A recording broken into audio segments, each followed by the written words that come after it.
Hello dear student, मैं हूं भरत कुमार और आज हम देख रहे हैं political science BA second year के लिए पॉलिटिकल साइंस और पेपर फर्स्ट है जिसमें हम काफ़ी आगे बढ़ चुके हैं। और ये जो लेसन आज जो मैं बता रहा हूं इसका फर्स्ट पार्ट ऑलरेडी पहले बना हुआ है। ठीक है, आज ये सेकंड पार्ट है इसका, तो आप इसको बहुत अच्छे से समझेंगे क्योंकि एग्ज़ाम आ रहे हैं। अब एग्ज़ाम आ रहे हैं तो अपनी भी तैयारी होनी चाहिए पूरी, यानी कमर कस लीजिए। ठीक है, तो अब हम शुरू करेंगे। तो सबसे पहले आपको ध्यान रखना है कि मंत्रिमंडल के बारे में पहले से बताया था कि मंत्रिमंडल और मंत्रिपरिषद में क्या अंतर है। अब आज हम आगे देख रहे हैं कि ब्रिटिश जो मंत्रिमंडल है, ठीक है ना, उस मंत्रिमंडल के द्वारा क्या कार्य किए जाते हैं, यानी ब्रिटिश मंत्रिमंडल क्या काम करता है, क्या क्या काम होते हैं उसके। जनरली अगर मैं आपको बताऊं तो अगर आपने भारत की मंत्रिपरिषद व्यवस्था को देखा है, मंत्रिमंडल को देखा है, तो हूबहू वही कार्य है, ज़्यादा फर्क नहीं है। लेकिन कुछ चीज़ें हैं जो थोड़ी यूनिक हैं, क्योंकि भारत की व्यवस्था को देखें तो कार्यपालिका का प्रधान कौन है, राष्ट्रपति है, और ब्रिटिश कार्यपालिका प्रधान कौन है, सम्राट है। तो कुछ चीज़ें हैं थोड़ी अलग है, बाकी चीज़ें कॉमन ही आएगी। तो हम शुरू करते हैं। यहाँ पे आपको ध्यान रखना है क्योंकि यहाँ पे कुछ चीज़ें मैंने पहले ही नोटेड कर दी हैं, जिससे क्या होगा कि पढ़ाते समय राइटिंग में थोड़ा सा ऊपर नीचे हो सकता है, लेकिन पहले नोट किया तो वो राइटिंग आपकी बढ़िया रहेगी और मतलब आपको ये स्क्रीनशॉट या लिखने में सही रहेगा। तो मंत्रिमंडल के बारे में ग्लेस्टोन ने एक बात कही है जो मैंने आपको यहाँ पे हूबहू नोट करने की प्रयास किया है। आप समझेंगे इसको कि मंत्रिमंडल वह सूर्य पिंड है, मंत्रिमंडल वह सूर्य पिंड है जिसके चारों ओर अन्य पिंड घूमते हैं। मतलब मंत्रिमंडल एक सूर्य है और सूर्य के चारों ओर अन्य ग्रह जैसे पिंड नहीं घूमते, वैसे ही सब कुछ होता है यहाँ पे। तो यहाँ पे जो मेन पावरफुल जो रोल है वो मंत्रिमंडल का है। ओके, तो हम शुरू करते हैं। तो इससे पहले आपको बता देता हूँ कि ब्रिटिश व्यवस्था के अंदर कार्यपालिका की सर्वोच्च शक्ति है, कार्यपालिका की सर्वोच्च शक्ति अब किसके हाथों में है, वह शक्ति वहाँ के सम्राट के हाथों में। लेकिन इस शक्ति का सैद्धांतिक रूप में, वहाँ पे वास्तविक रूप में उस शक्ति का यूज या उस शक्ति का उपयोग कौन करता है, मंत्रिमंडल करता है, पीएम और मंत्रिमंडल। तो वही चीज़ यहाँ पे हम दोहरा रहे हैं और आपको बता रहा हूँ कि मंत्रिमंडल पहला क्या काम करता है। कार्यपालिका संबंधी शक्तियाँ, क्या कार्यपालिका संबंधी शक्तियाँ। यहाँ पे हम बात करेंगे कि ब्रिटिश जो शासन व्यवस्था है उसमें जो मंत्रिमंडल है वह लगभग सारी चीज़ों के ऊपर कंट्रोलिंग व्यवस्था है। लेकिन जनरली मैं बताऊं तो इसके अंदर पहला पॉइंट आ जाता है राष्ट्रीय नीति निर्धारण करना, यानी देश के लिए जितनी भी कानूनी व्यवस्था का निर्माण करना है तो ये निर्माण का काम मंत्रिपरिषद का होता है, मतलब मंत्रिमंडल का होता है। एक चीज़ मैं आपको यहाँ पे बता देता हूँ कि यहाँ पे लोक सदन में जो भी कानून व्यवस्था बनती है और उसका अंतिम फैसला वहीं से डिसाइडेड होता है। लेकिन फाइनली अगर मैं आपको बताऊं कि जितने भी कानून व्यवस्था, नीति निर्माण जो भी होते हैं, जितने भी लोक निर्णय होते हैं, उनके क्रियान्वयन सबसे पहले यानी वास्तविक रूप में कानून का निर्माण कहाँ से होता है, मंत्रिमंडल से होता है। तभी तो कहा है कि राष्ट्र निर्माण के लिए, राष्ट्रीय नीति के लिए, यानी राष्ट्र को चलाने के लिए क्या चीज़ें जरूरी है, कैसे कानून व्यवस्था बनानी चाहिए, तो इसके बारे में डिसीजन है वह मंत्रिमंडल लेता है। राष्ट्रीय कार्यपालिका पर नियंत्रण, राष्ट्रीय कार्यपालिका यानी राष्ट्र, यहाँ पे अगर ब्रिटेन की बात करें तो वो क्या है, सम्राट है। तो सम्राट के साथ साथ वहाँ की लोक सदन है। तो अगर व्यवहारिक में देखा जाए तो मंत्रिमंडल इतना पावरफुल है कि वह राष्ट्रीय कार्यपालिका पर भी नियंत्रण रखता है। कानून निर्माण को लेकर या किसी भी तरह के लेकर देखें तो कानून की सर्वोच्च निर्माण की जो शक्ति है वह अंतिम रूप में यानी देखा जाए व्यवहारिक में तो मंत्रिमंडल के पास ही होती है। तीसरा, मंत्रिमंडल का समन्वयकारी कार्य, मंत्रिमंडल का यानी अगर आप देखें तो लोक सदन में विभिन्न तरह के मंत्री होते हैं और सबसे हाईएस्ट क्वालिटी के जो मंत्री होते हैं वो मंत्रिमंडल के होते हैं। तो मैं आपको बता देता हूं कि जो मंत्रिमंडल के अंदर जो मंत्री होते हैं वे स्वतंत्र विभाग के स्वतंत्र मंत्री होते हैं, उनके पास खुद के विभाग को लेकर संपूर्ण शक्ति और कार्य होते हैं। बाकी मंत्री वो सहयोग और एक दूसरे की हेल्प के साथ करते हैं। तो ये स्वतंत्र और सबसे शक्तिशाली मंत्री होते हैं जो मंत्रिमंडल में होते हैं। मंत्रिपरिषद में सभी आ जाते हैं। तो इस तरह से ये उस लोक सदन में विभिन्न मंत्रिमंडल यानी मंत्रियों के मध्य क्या करते हैं, उनके कार्यों को लेकर, उनकी विभिन्न तरह की लोक सदन के प्रति जिम्मेदारियों को लेकर समन्वयकारी कार्य करते हैं, यानी बैलेंस बनाए रखते हैं। ठीक है ना, यहाँ पे आप समझ रहे होंगे। नेक्स्ट हम बात करें व्यवस्थापन संबंधी कार्य, व्यवस्था, बिल्कुल व्यवस्थापन यानी व्यवस्थापिका यानी व्यवस्था शक्ति ही कह दीजिए। तो राष्ट्र निर्माण से संबंधित बात हो गई। अब व्यवस्था को लेकर मैं अगर कुछ पॉइंट के बारे में चर्चा करूं तो आपको ध्यान रखना है कि वर्तमान समय में मंत्रिमंडल न केवल प्रशासनिक कार्य वर्ण विधि निर्माण के क्षेत्र में भी संसद का नेतृत्व और पद प्रदर्शन करता है, यानी उनके गाइडलाइंस भी देने का कार्य करता है। संसदीय शासन के विधायी और कार्यपालिका शक्तियों के एकीकरण के कारण मंत्रिमंडल का संसद से अविच्छिन्न संबंध रह गया है, यानी इसका कार्यक्षेत्र काफ़ी बढ़ गया है। ये संसद को, यानी यहाँ का लोक शासन है उसको व्यवस्थापन के, क्योंकि व्यवस्था का कार्य वैसे तो संसद का होता है, लोक सदन का होता है, लेकिन उनको भी गाइडलाइंस और काफ़ी हेल्पफुल कार्य या काम देने की व्यवस्था का कार्य इनके गले ही आता है। तीसरा देखें तो वित्तीय कार्य, बिल्कुल वित्तीय कार्य यानी बिना संसद की अनुमति के कोई भी खर्चा नहीं किया जाता है। लेकिन डीपली व्यवहार में देखें, सही से देखें तो राष्ट्र का एक रुपया भी खर्च करना है तो उसके लिए कानून व्यवस्था, उसके लिए नीति बनानी, उसके लिए प्रक्रिया है, वह मंत्रिमंडल डिसाइड करता है। यानी मंत्रिमंडल ही ये निश्चित करता है कि कितना पैसा और कौन सा पैसा आ रहा है, इसको कहाँ खर्च करना है। तो यहाँ पे वित्तीय पावरफुल की मैं बात करूँ तो वित्त के संबंधी एक रुपया भी खर्च करना है तो ये पावर किसके हाथ में होगा? ये पावर होगा मंत्रिमंडल के हाथ में। भले ही उस काम की अनुमति यानी साइन लोक सदन के होने के बाद खर्चा होता है, लेकिन उसके ऊपर निर्णय, कानून व्यवस्था यानी कानून बनाना, कितना पैसा कहाँ खर्च होगा, तो अंतिम रिजल्ट की अगर बात करें तो मंत्रिमंडल के हाथों में ही होता है। अब नेक्स्ट चीज़ में एक और आपको यहाँ पे बताना चाहूँगा जो आप समझेंगे, ठीक है ना। यहाँ पे हम बात करें कि ब्रिटिश मंत्रिमंडल, एक तो हम बात कर रहे हैं ब्रिटिश मंत्रिमंडल और दूसरी तरफ है इनका संसद। तो इनके मध्य क्या संबंध रहता है? क्या कभी संसद की हम बात करें यानी लोक सदन, किसकी बात करें? लोक सदन। तो लोक सदन में कैसा संबंध है, इनका संबंध कैसा है? क्योंकि वैसे प्रभावशाली, एक शक्तिशाली देखें तो मंत्रिमंडल है, लेकिन मंत्रिमंडल और इनके बीच से क्या तालमेल रहता है? क्या इनके कभी संबंध बिगड़ते हैं या किस तरह से ये अपने आप को संभाल के रखते हैं ताकि ब्रिटिश शासन व्यवस्था सही से संचालित हो सके? तो सबसे पहले हम बात करें व्यवस्थापन संबंधी सर्वोच्चता।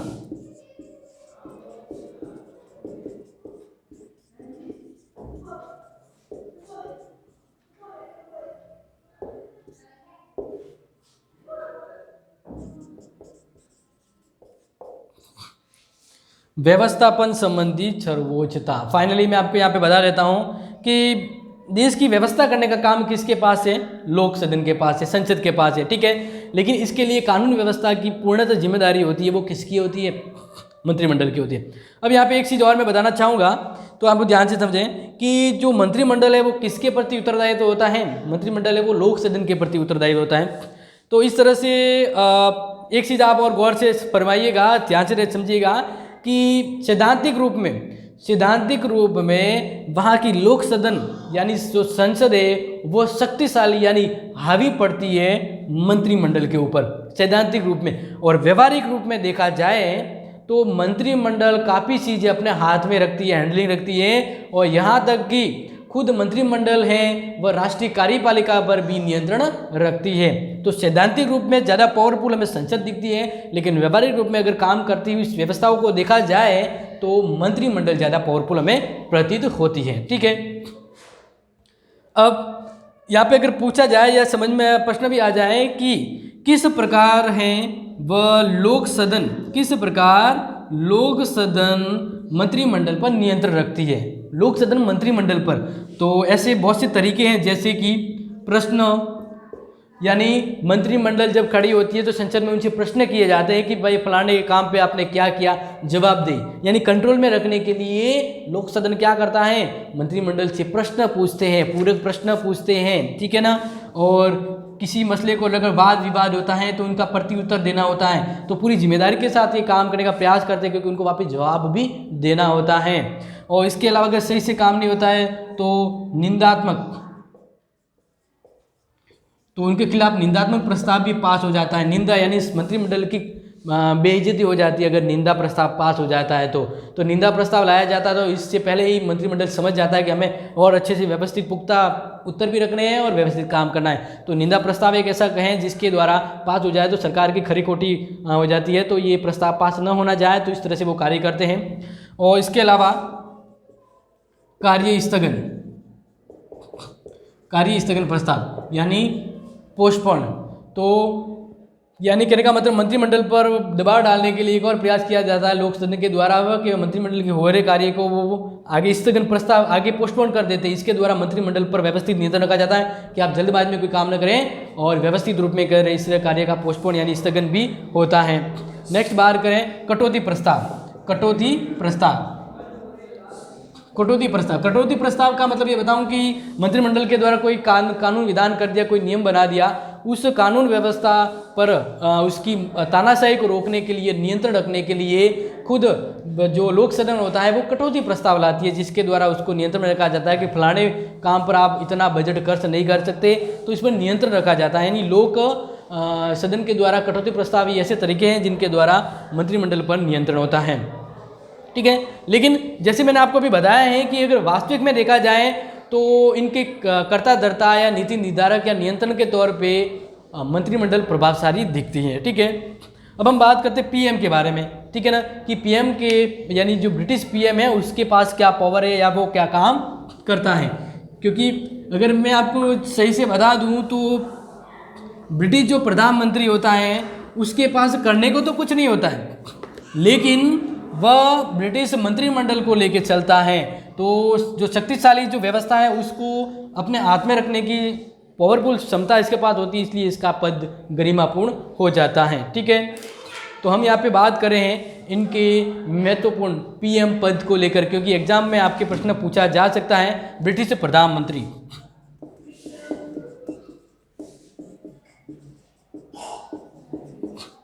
ब्रिटिश प्रधानमंत्री, ठीक है ना। अब ब्रिटिश प्रधानमंत्री का जैसे मैंने आपको फिलहाल बताया कि उनके पास काम इतना पावरफुल नहीं होता, उनके पास अधिकार नहीं होता है, लेकिन मतलब उनके कोई दायित्व इतने नहीं होते जिनका संविधान में उनके वर्णन किया गया है। लेकिन अगर सही से देखा जाए तो इन मंत्रिमंडल का केयर टेकिंग और चलाने का काम, ये काम उनके पास रहता है। तो इनका कोई व्यवस्थित वो वाला काम नहीं दिया है कि फलाना काम उसको करना होगा, ये राष्ट्र निर्माण के लिए ये करना वो करना, नहीं। उनको मंत्रिमंडल को लेकर काफ़ी चीज़ें हैं वो मैनेजमेंट करनी होती हैं। तो हम सीधा सा यहाँ पे आ जाते हैं। आपको बता देता हूँ कि ब्रिटिश प्रधानमंत्री की नियुक्ति है वह सम्राट के द्वारा की जाती थी। किसके द्वारा की जाती थी? सम्राट के द्वारा। अब यहाँ पे भी एक चीज़ ध्यान रखेंगे कि ब्रिटिश सदन यानी क्या है, हम लोक सदन, तो लोक सदन का जो बहुमत दल का जो नेता होता था वही प्रधानमंत्री बनता था। तो यहाँ पे सम्राट के पास इतनी पावरफुल कोई शक्ति नहीं है, वह सिर्फ फॉर्मेलिटी करता है। फॉर्मेलिटी क्या करता है कि ब्रिटिश लोक सदन के द्वारा उनको कह दिया जाता है कि भाई ये हमारा जो प्रधानमंत्री है वो बनना चाहिए, तो वहाँ का सम्राट है उस पर अनुमति या मोहर लगा देता है। लेकिन कभी कभार क्या होगा, वो विधानसभा वहाँ के बीच में भंग हो जाए या प्रधानमंत्री मर जाए तो सम्राट क्या अपने सविवेक से प्रधानमंत्री पद की व्यवस्था करेगा। तो ये व्यवस्था पहले थी, लेकिन बाद में 1963 के बाद में ब्रिटिश शासन व्यवस्था में एक परिवर्तन हुआ और कहा गया कि जो सर्वशक्तिशाली दल होगा उस समय, जैसे यहाँ पे दो दल है, ठीक है ना, एक तो यहाँ पे अनुदार दल, ब्रिटिश शासन व्यवस्था में दो दल है, अनुदार दल और दूसरा है मजदूर दल। तो हमेशा इन दोनों के अंदर ही सरकार घूमती रहती है, तो इनमें से किसी एक को स्पष्ट बहुमत मिल जाता है। लेकिन अगर किसी एक जैसे इसका प्रधानमंत्री और मर जाता है तो अब यहाँ पे वहाँ के सम्राट को अपने विवेक से किसी भी व्यक्ति को राष्ट्रपति चुनने का अधिकार नहीं है। अब क्या होगा कि इसी दल का कोई प्रधानमंत्री था और मर गया, तो इसी दल से एक दूसरा व्यक्ति है वो ये कहेंगे कि हमारा ये व्यक्ति होना चाहिए और इसको ही प्रधानमंत्री नियुक्त किया जाता है। ठीक है ना, तो इसलिए यहाँ से सम्राट की सविवेक की शक्ति को समाप्त कर दिया गया है। ये चीज़ें आपको ध्यान रखना है।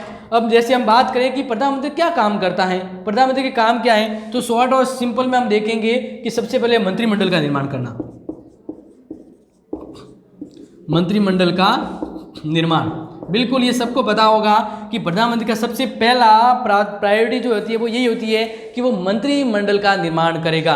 कौन से मंत्री मेरे मंत्रिमंडल में होने चाहिए, कौन सा मंत्री को क्या विभाग देना है, इसका डिसीजन यही लेता है। लेकिन उस पर जो मोहर लगती है वो फाइनली एक औपचारिक मोहर होती है, औपचारिक फॉर्मेलिटी, वो सम्राट की होती है। तो मंत्रिमंडल के निर्माण को, किसको क्या विभाग देना, ये सब कार्य पीएम का होता है। दूसरा हम बात करें यहाँ पे प्रधानमंत्री के काम को लेकर, तो मंत्रिमंडल का कार्य संचालन भी यही करता है।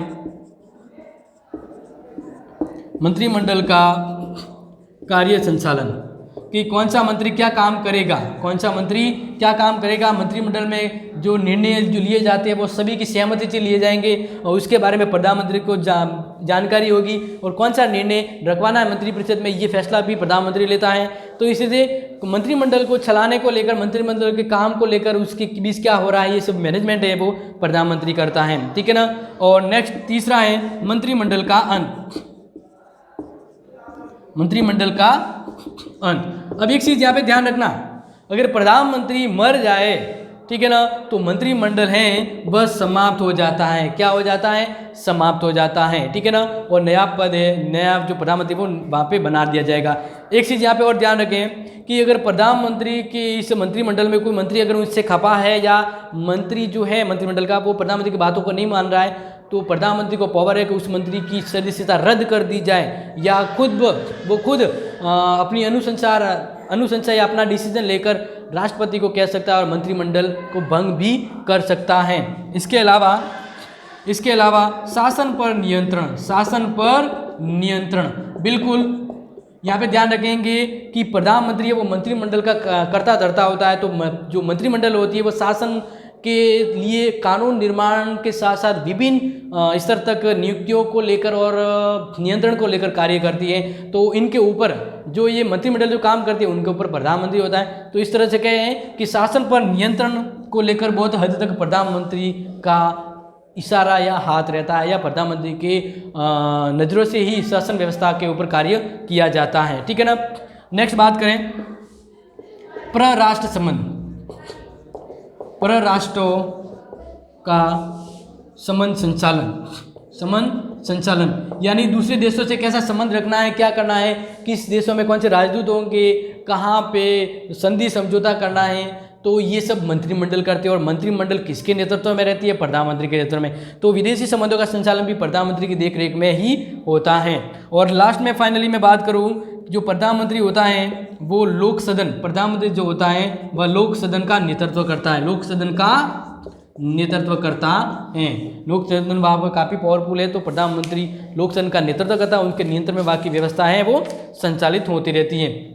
ने एक और भी बात आती है, जो प्रधानमंत्री होता है वह ब्रिटिश प्रधानमंत्री जो होता है वह मंत्रिमंडल और सम्राट के बीच कड़ी का काम करता है, सम्राट के बीच कड़ी का काम करता है। कौन? प्रधानमंत्री है वो सम्राट और मंत्रिमंडल के बीच कड़ी का काम करता है कि कौन सा निर्णय लिया गया है और वहाँ के सम्राट को उसके विदित करवाना कि इस फैसला हो रहा है, अंतर्राष्ट्रीय संबंध समझौते करने हैं, या राष्ट्रमंडल जो बना हुआ उनके निर्णय को लेकर, उनमें कुछ विचार को लेकर किसी देश को निकालना लाना है, उसके ऊपर भी प्रधानमंत्री का निर्णय और फैसला रहता है। और फाइनली बात करते हो प्रधानमंत्री राष्ट्र का नायक होता है, राष्ट्र का हीरो होता है, ठीक है ना। तो इस तरह से फाइनली हमारा ये जो टॉपिक है यहीं पे समाप्त होता है। अब इससे संबंधित अगर आपका कोई डाउट या कन्फ्यूजन रह जाता है तो बिना बेसंकोच आप कमेंट बॉक्स में मेंशन कर सकते हैं या रूबरू मुझे मिल सकते हैं। तो आई होप आपको ये वीडियो अच्छे से समझ में आ गया होगा, तो इसको आगे जरूर शेयर करें। मिलेंगे नेक्स्ट सेशन में, नेक्स्ट क्लास में, तब तक के लिए thank you, have a nice day.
उन्होंने पेंशन योजना लागू हो गई तो भारत तो क्या गवर्नमेंट लगेंगे अपनी भी पुरानी पेंशन आएगी रिटायर होने के बाद।